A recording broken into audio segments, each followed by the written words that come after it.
advancement it all the time because I can. Because I remember the days when we used to do slides. How many of you all remember slides? And we were confined to what we had put. But, you know, technology allows you to change your slides all the time, and so I do. And so thank you for bearing with me. The guy cringed. Did you see the look on his face when you gave him the thumbs up? So anyway, I'm happy to be here. They asked me to come last year. My schedule was crazy. My schedule is crazy this year. But I was committed to coming because this is something I've been interested in for a long time. And the reason I've been interested in this is a long time because I'm an infertility specialist. And I was very active clinically in the 90s and the early 2000s. And unfortunately, I was the contributor of a lot of premature babies. Because back then, we didn't have the greatest technology. And we would put back 4 embryos. And sometimes all of them stuck. And so premature babies happen. And yeah, it was great when the babies came out okay, but a lot of times they were premature.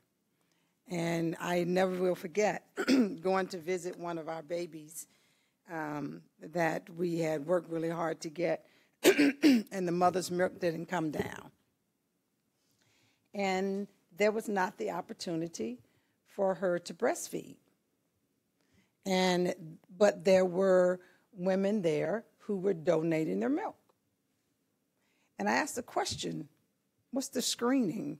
Now, this was not back when we were thinking about screening, but I asked this question, and then people looked at me like I was crazy. And I was like, And that kind of stuck with me.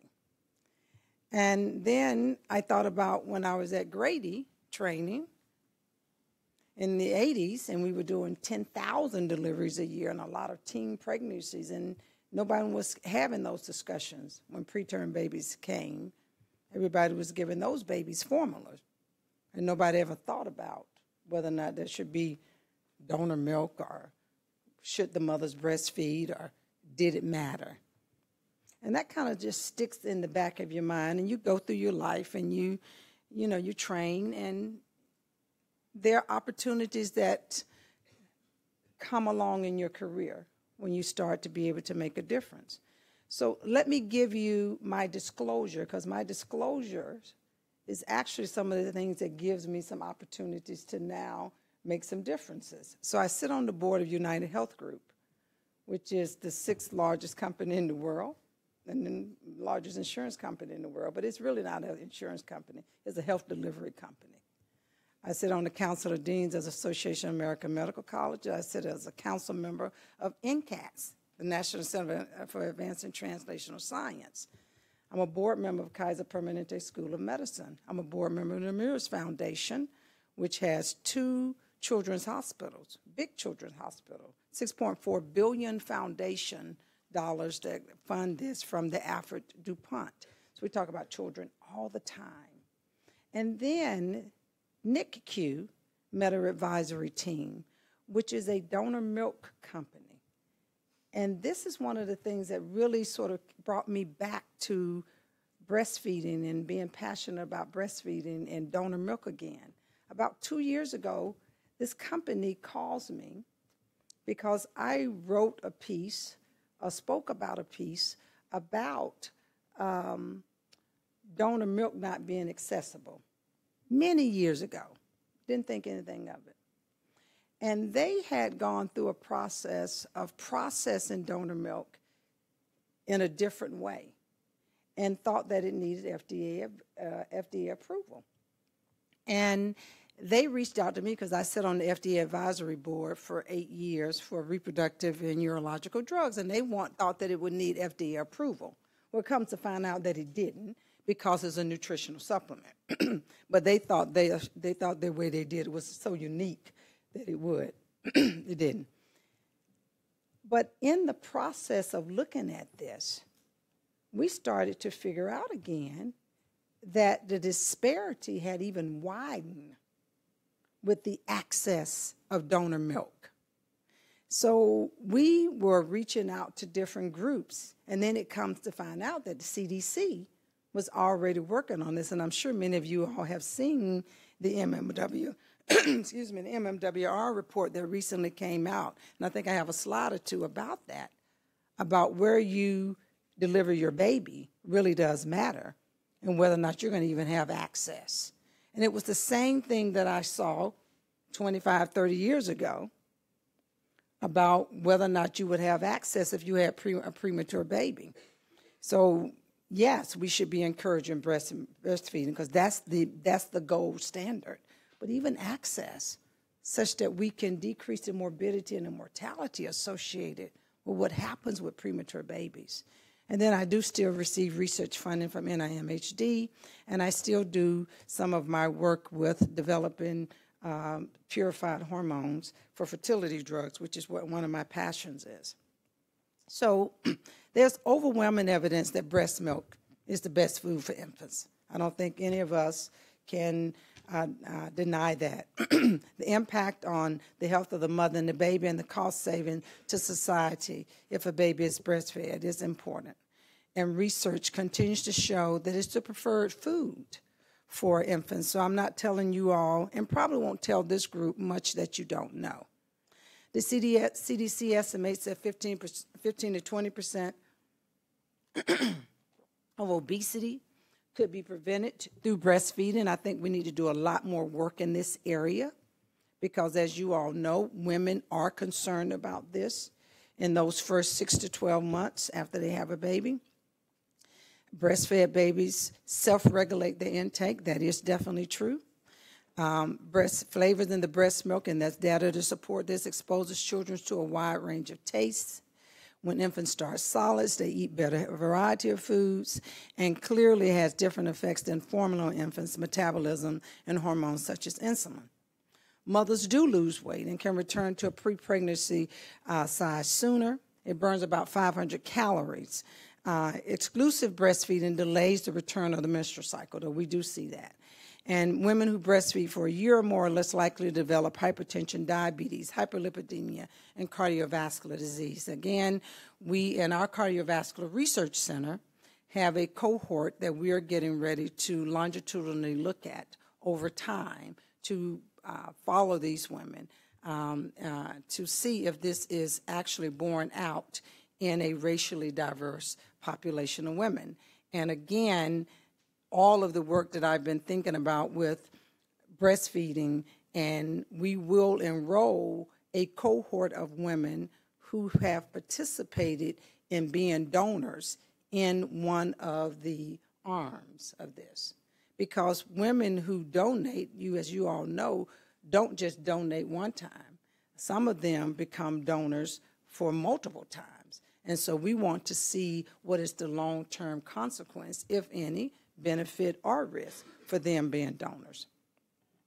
And so there's, of course, benefit to breastfed infants and children, and you can see the list there. And then there's maternal risk reduction from breastfeeding. Okay, so benefit, again, a lot of these, though, none of these really are randomized trials. All of these of observational and retrospective analysis. Okay. When we talk about the racial and ethnic disparities, and there are lots of different sources that we could look at for this. And if you look at the solid circles, this is African American, the open circle is American Indian, the triangle is Asian, the reverse triangle dark is Asian, the open light is Hispanic, and the square is white. And you can see the differences. Again, our first speaker talked about the 80% when you leave. The challenge is sustainability. What starts to happen structurally once you get home, once you get back to work, that really does prevent the opportunity for the continuation. And we can see that breastfeeding initiation, you can see good rates of any breastfeeding, but again, when we start to look at when do we start to see now the supplementation of breastfeeding, and some of that definitely varies by gender, whether you have a male or female child, But we definitely know that we began to see this because we can't keep up. And part of their structural barriers because people are not able to keep pace with the requirements of the kids. So at a patient level, fewer non-Hispanic Black infants ever breastfed compared with non-Hispanic white infants and Hispanic infants. Younger mothers are less likely to ever breastfeed than mothers aged 30 or older. Perinatal depression complicates 1 out of 7 pregnancies with an adverse effect. Now, we talked about structural challenges, and I like to think about them as healthcare systems, comorbidities, and then provider policy level.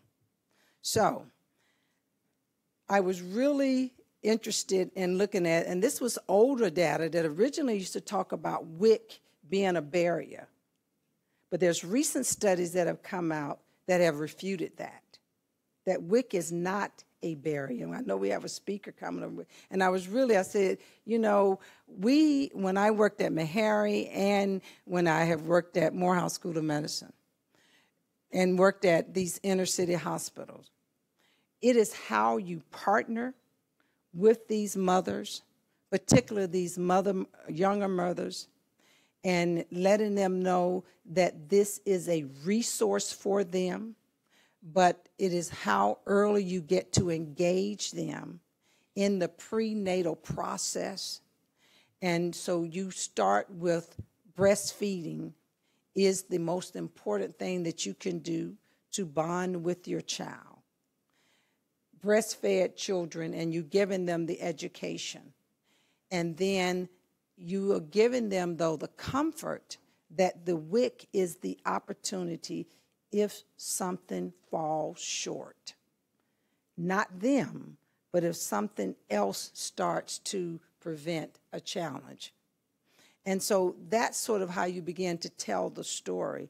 And when you start to tell the story in the right way, as this paper with Gregory showed, that you actually do not see the WIC populations having a challenge or continuing to breastfeed, at least at that 3-month postpartum. I hope you will support that data. And so I was very encouraged to see that, because we don't want the message to be, because a lot of times people look at it as absolute, all or nothing. Well, if I get the WIC, then I shouldn't breastfeed. No.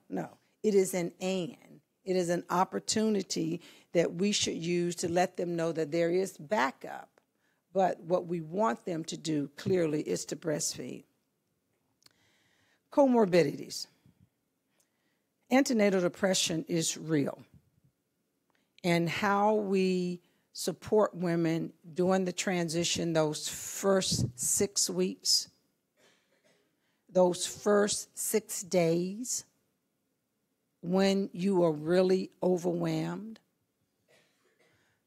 I'm an OBGYN. By the time I had my first child, I was 31. I had delivered at least 1,500 babies, at least. I delivered 375 375 babies my internship at Grady. So by the time I finished residency and fellowship and had my first child, but when I got home with that little one, I let my husband trick me. He said to me, "This is our time together.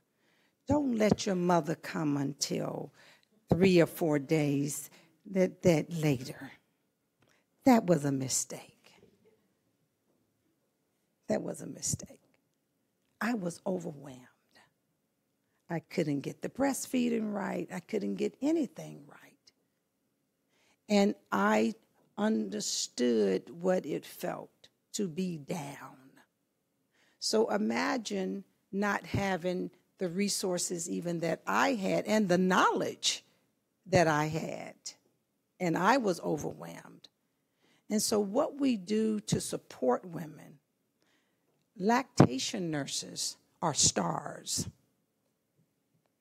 They are angels. the ones who come there and are willing to touch and hold and walk you through.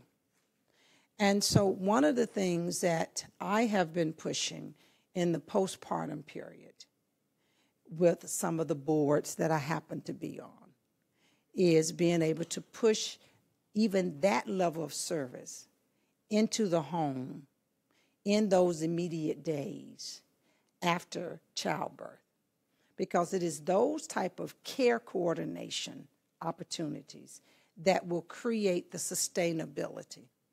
It does not even begin to increase the cost of care by any stretch of the imagination, but it raises the boat of opportunity for the family dynamics and for the bonding that will occur between the child and the mother. And so this depression is real. Talking about it early on in the process, that it can be a reality. And I think that the inability to be successful in breastfeeding is one of the things that really does challenge mothers, and really can, if we don't talk about it more, of that everyone has challenges in the first couple of days. It actually can feed into it, particularly if someone has a propensity for being any level of depression. Other comorbidities definitely can be a barrier, but also there's some, what I put down here, biased clinical provider uncertainty. So when a patient has a complication in childbirth, the provider is also uncertain sometimes, depending on what the clinical challenge is, on whether or not to put the additional stress on the woman to breastfeed. And so we need to work with our providers in the clinical setting to talk with them about what are the drugs that really are going to be harmful, that are going to pass, what are the ones that are acceptable, what are the entities, that the things that happen that are really not going to be untoward on the mother's outcome, that would still give the opportunity for the appropriate bonding and the nutritional opportunities for the child.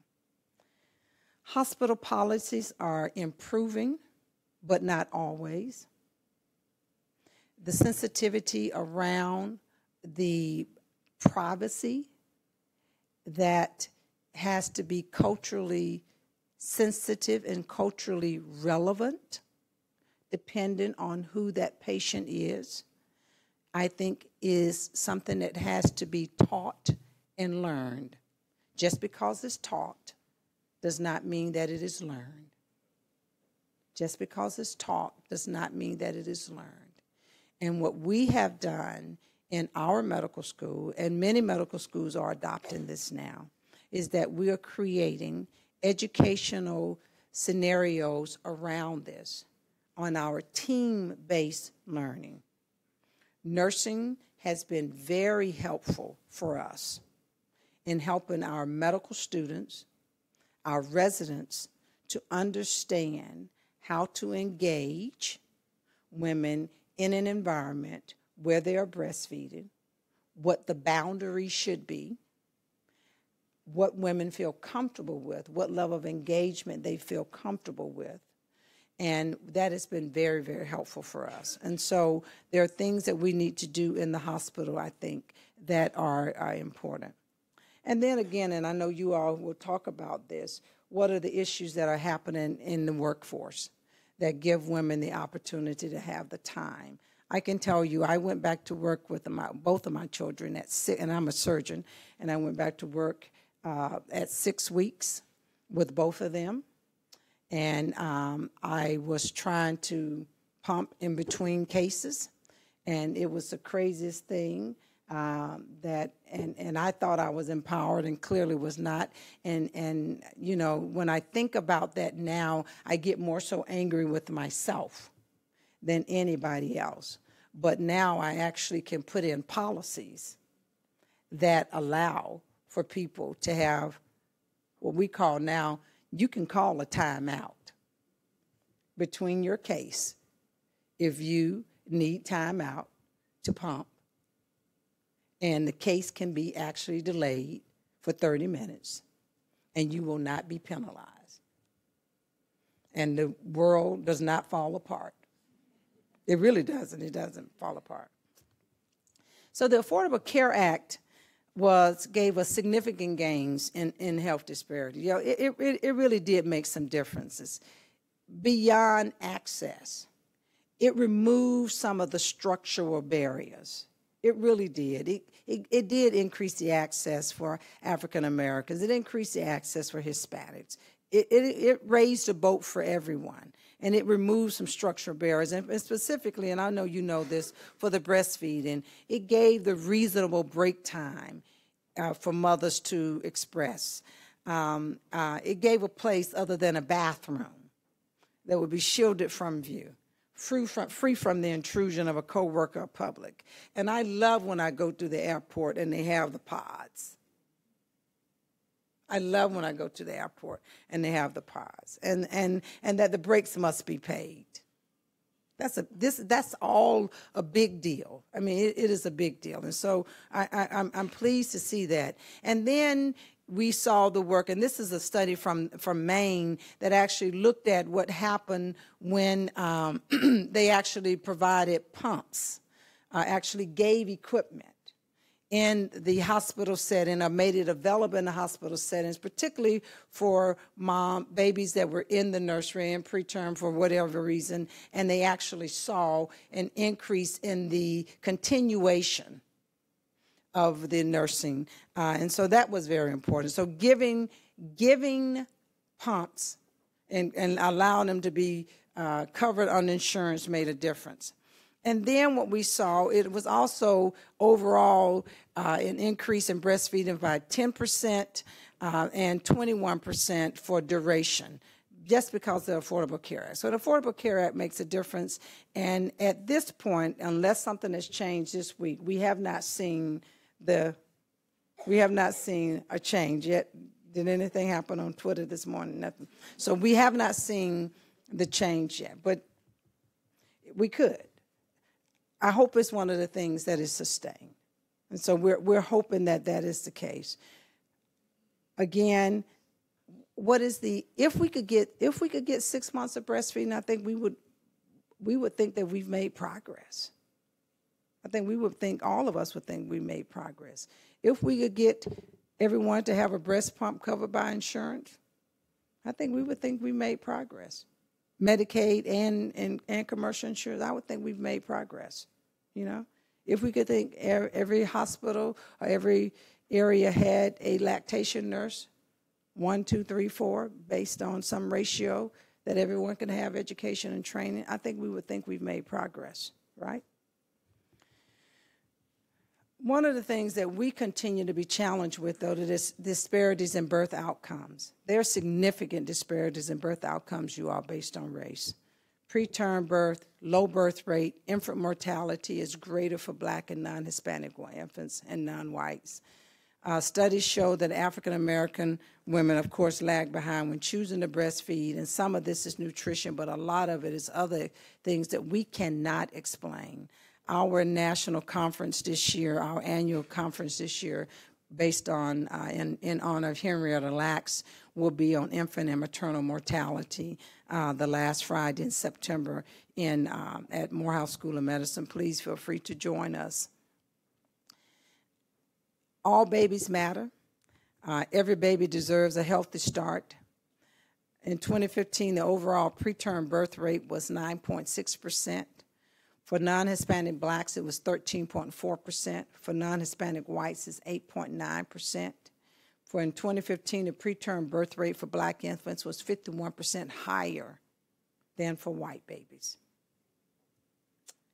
And this is just the marginal cost of morbidities by birth weight, adjusted for infant socioeconomic status. So when you look at all of the different things, you got sepsis, brain injury, neck, BPB, all four morbidities, you can see the costs go up and up and up. And of course, they go up based on the fact of the smaller the baby is.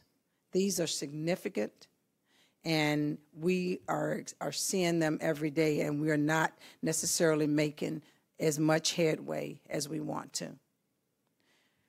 Nutrition, I think, can go a long way to making a difference. I love this slide. This is, I don't know if you are familiar with 1,000 days. I love this. Oh, y'all are part of it. Are y'all here? I love you all's graphics. I always use them in some of my slides.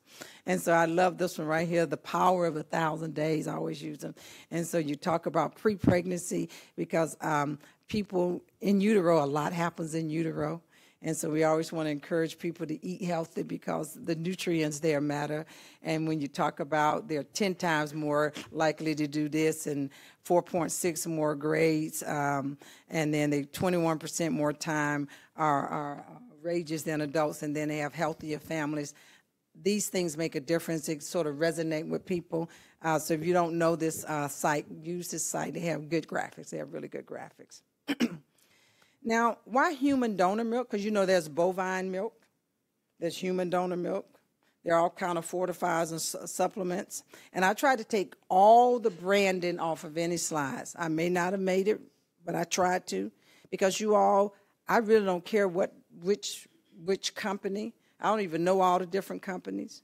But I do know that there is a value proposition out there for if a mother cannot produce, that there is good data out there that's showing now that there is something very valuable, particularly about those first 5 to 6 days that baby is in the NICU for that growth. And we got to make sure that as we look at these recommendations, that the processing is safe, it's cost effective, yes, that you're not losing all the nutrients, and that we're talking about premature babies. I'm not talking about term babies, okay? I'm not talking about term babies. And that there's a way that the hospitals are able to use, and I think you have a talk later on about how people can integrate this into a program, and I'm sure they're going to have some good ideas about how, because nurses have given a lot of insight about how complicated and the opportunities of how we can improve that. Mother's own milk is the gold standard, no discussion, for the care of all children, but sometimes it's not available.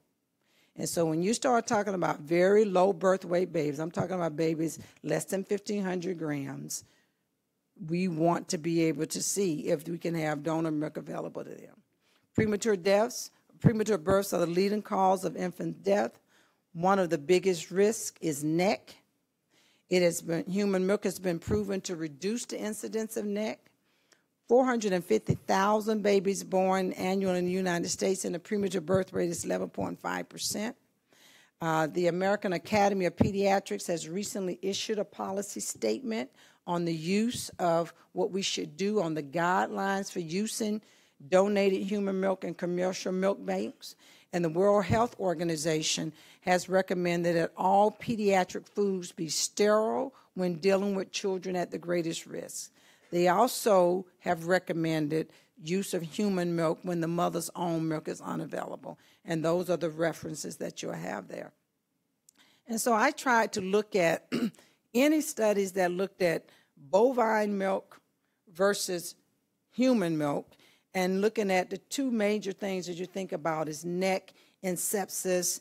And this was looking at, only could find two things, and this was a study from 2010 and 2011.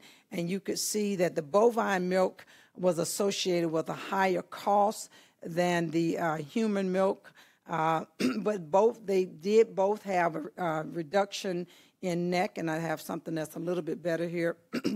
This was looking at a 100% human milk diet cost effectiveness for babies, and when it looked at this, you saw a net savings of about $8,167 per infant. Now, what were they looking at? They're looking at the cost of the number of days of the babies in the NICU, okay, how soon the babies got home, whether or not they had to have surgeries, etc.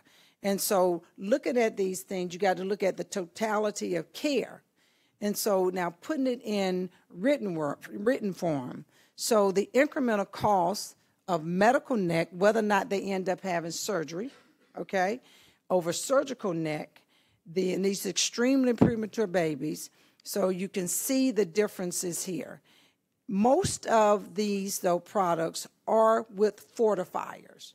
And so one of the things that we got to do is we got to have a study that looks at whether or not you add fortifiers or not, and what is the benefit of that. We don't have that study. At least I could not find it. And I think that's one of the things that we have to have, because that does add to the cost.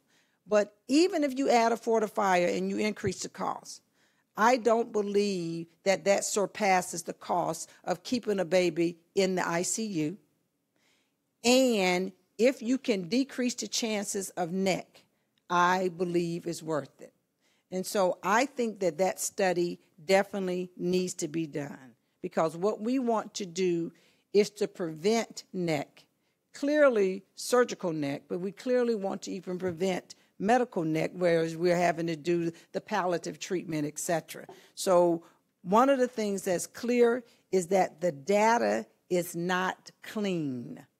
And that's why I showed you these 3 fuzzy slides. The data is not clean, and we need a better study that actually looks at this. Now, whether those companies are going to do it, I think there's a study that is being done right now at the NIH, is what I've heard. I haven't seen it, but that's what I heard. There's a study being going right now. This is looking at neurodevelopment of very low birth weight babies who received donor milk. They saw no difference in those babies compared to formula with the neurodevelopment, but they did see an improvement, if you look down, with neck. But they saw no difference in neurodevelopment compared to formula. But there was 0.01 and 0.02. You could see a difference. The babies who received donor milk had a lower incidence of neck. So again, we need a cleaner study that looks at babies by weight, whether you have donor milk, whether you have a fortifier, okay, to understand that. And there are, as you all know, the longer you're in the NICU, the higher the chance that you may get some other sepsis or something else. So you want to decrease the chances in the NICU. Now, there's a draft on this. I just got this data yesterday. I asked for this data from one of our insurance companies. And I said to them, I want you to pull for me by CPT code information on babies who get donor milk. Guess what? There's no real CPT code for donor milk in NICUs. It is a universal code, right? So they went and did natural language processing and were able to figure out babies who got donor milk versus some type of formula versus using parenteral feeding. And what they showed was the babies who received donor milk had significant growth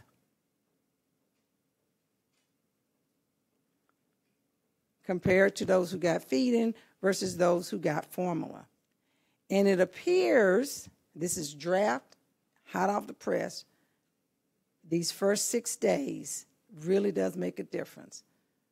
So we're going to do a group, and this is a large cohort, and this is from all over the United States, over a year period of time of babies in the NICU. Okay? So this is formula, and this is not just Enfamil, it's any formula. It could have been Similac, da-da-da-da-da, okay? And then you got the NICU one, is the parenteral feeding, but this T2101 is that natural language processing. of somebody got any type of donor milk. Don't even know if it had a fortified or not. But look at that growth. So in that first 6 days, you all, it was the earliest onset of growth. Is that significant? Don't know. Again, something we need more study on. You want to get babies out of the NICU sooner, okay? So that's the important thing. And then finally, this disparities in hospital-reported breast milk. This is the MMWR report from the CDC that just came out. And essentially, here's the bottom line. If you live in a zip code where you have a safety net hospital and you are a person of color, where most babies are born and live in a safety net hospital, your chances, you have a significantly lower chance of having access to donor milk. That's the bottom line. Okay, and it is the percentage of people receiving mother's own milk, of course, and then looking at the percentage of NIC babies receiving bank donor milk goes down significantly if you live in a zip code where there's a safety net hospital. Okay. Now, the other thing I wanted to talk about is, why do women choose to be donors? And, you know, I've heard this conversation about women are choosing to be donors and make money. Women are choosing to be donors because this is how they're going to, you know, pay for their lifestyle. Okay, now, we don't ask this question about men who donate sperm. Okay, and I'm going to tell you this. I'm an infertility specialist. There is a bias with this. And we had men who donated sperm every week, and nobody ever asked why you were donating the sperm every week, okay? And so they say, okay, well, are they taken away from their donor? Most of these women are very responsible. They understand the process, et cetera. And most of these women who do it, they are doing it because they had a preterm child. And actually, women who've had preterm children can actually make larger donations. Most of them are previous donors, and I'm going to move forward. There's data that show that if you have a preterm donor, they have a larger volume of milk actually beyond a certain age. And just finally, the donor process, it is very important that there is a process, okay, that there is testing. You got to use labs, outside labs, to do the testing, okay? You then have to, once you've done the individual testing, when it is aggregated, the milk needs to be tested again to make sure, okay? There's a processing that you look at. You're looking at drug and alcohol. You're looking at, is it pure milk? Okay, you're looking at the microbes, et cetera. And then people have talked about there's some of them now are being able to do non-frozen versus frozen, and they're debating whether or not that's an advantage. I don't know, okay? Whether or not we can keep stuff on the shelf would be very nice if you don't have to have it frozen versus not, okay? All of it should be nutritionally labeled, okay? And this is why we need to make sure that if we're going to advocate for this, that there needs to be a process for true commercialization and standards for it. Solutions. Target interventions among hospitals in areas serving a high proportion of non-Hispanic Black residents to ensure more equitable access to breast milk for all high-risk infants. Further investigation to understand the factors in the variation of breast milk use in NICUs. We must continue to provide education and access to equipment matters. Breast milk is recommended nutrition for all infants. It is particularly beneficial for preterm infants. We know about the increased risk for preterm birth, but we also know that they have the lowest breastfeeding rates. I always tell people that we got to put our money where it is most needed. Health equity is about giving people what they need, when they need it, and the amount they need to reach their optimal level of health. So if we know there's a significant disparity in breastfeeding, then we need to concentrate our efforts to those populations that have the lower success rates. If we know that donor milk can help with preterm babies, and minority populations have the highest rate of preterm birth, then we need to ensure that they have access to donor milk when mother's milk is not available. That's what equity is. And this is the statement for the AAP. Thank you all very much.